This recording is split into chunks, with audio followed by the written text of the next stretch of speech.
Благодарам. Почитувани колеги пратеници, премиер, почитувани представници на медиумите. На самиот почеток би сакала да ја поздравам одлуката на заменик министерот за образование, господинот Петар Атанасов, кој одлучи да си даде оставка од функцијата заменик министер.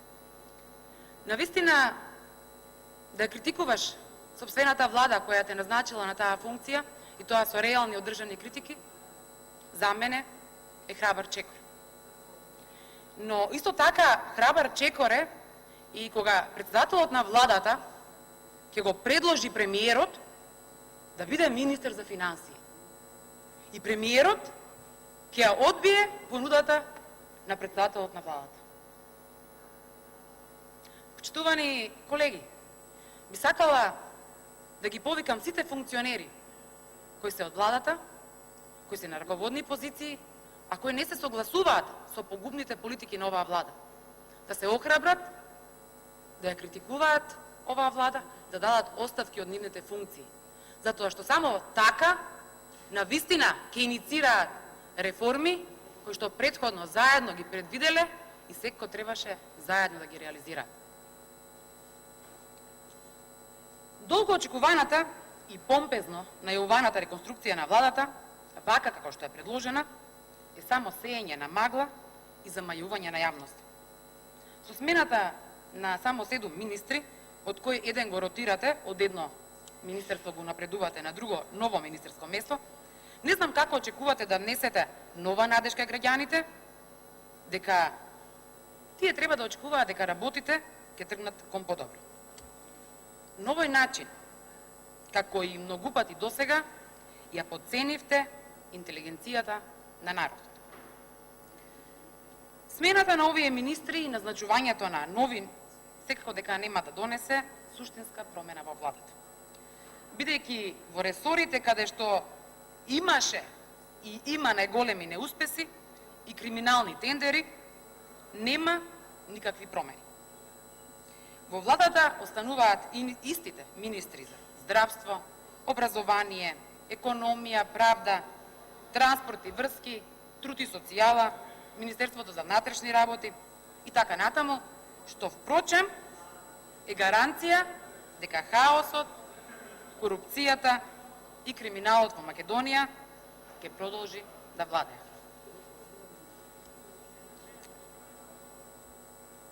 Министерството во здравство за овие 2 години е во хаос. Сите сме сведоци дека овој министер не умееше, не успеа да се справи со епидемијата на морбили.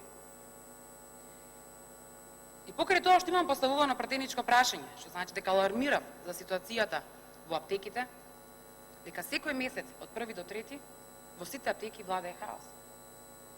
Би требало и министерот за здравство и вие како претседател на владата сте известени дека овие 2-3 дена секој месец навистина е хаос.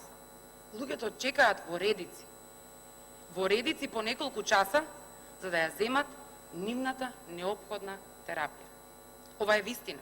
Ова е реалната ситуација секој 1, 2 и 3 ден од месецот.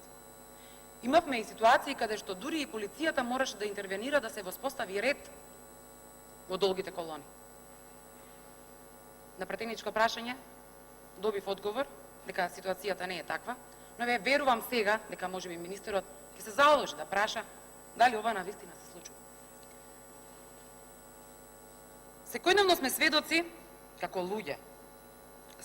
Секојдневно сме сведоци како некои луѓе од власта вршат рекет, тепаат и малтретираат граѓани. Ветивте дека ќе им помогнете на средните и малите домашни предпријатија, ќе им помогнете да го развијат нивниот бизнис. Но приватните бизнисмени секојдневно плачат од рекетот кој што им го вршат луѓе блиски до Социјалдемократскиот сојуз. Во секоја општина има некој Коки, Кики или Фрики. Дали јас, но и јавноста се прашува, дали премиерот знае и не превзема ништо, Или пак премиерот не знае, затоа не превзема ништо за ваквата ситуација. Нова, секако дека вие треба да не одговорите. Бидејќи дел од граѓаните го мислат едното, дел го мислат другото. Верувам дека со вашиот одговор ќе ни дадете точни информации, се со цел да имаат појасна представа за хаосот кој што владее насекаде во општеството. Дека ова е реалноста во Македонија, не зборуваат само граѓаните, не зборува само опозицијата. Веќе гласно зборуваат и амбасадорите. Тие почнаа отворено да потенцираат дека причина за недобиениот датум е корупцијата и криминалот кои цветаат во државата.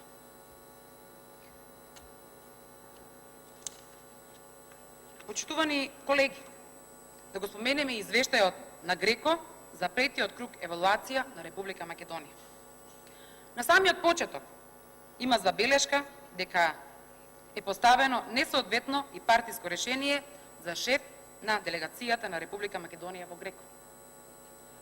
Јас добро се сеќавам, верувам дека јавност се сеќава, но треба и вие да се сеќавате.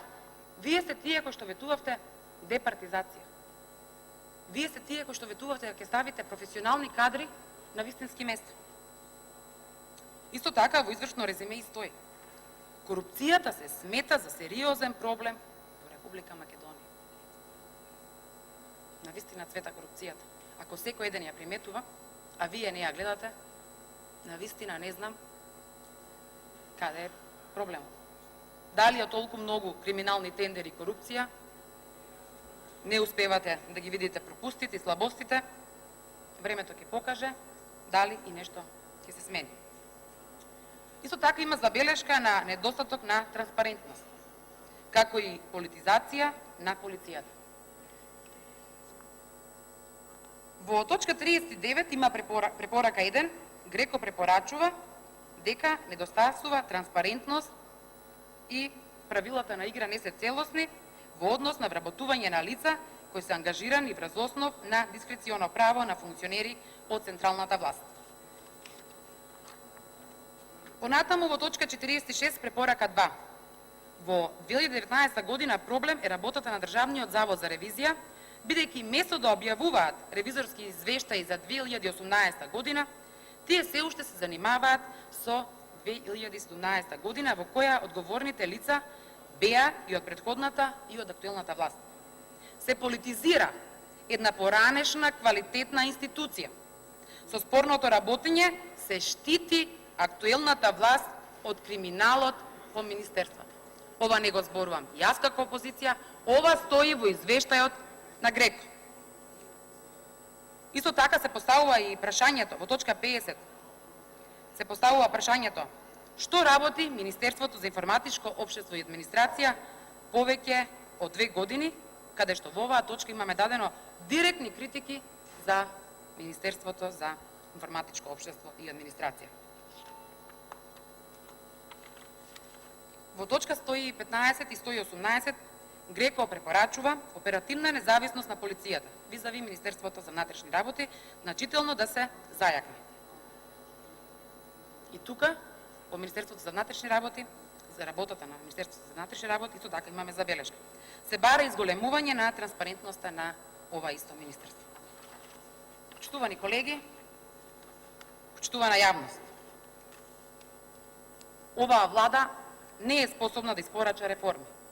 И затоа Македонија не само што не доби датум за преговори во Европската Унија, туку и граѓаните се повеќе се незадоволни и разочарани, што всушност и ви го покажа на претседателските избори.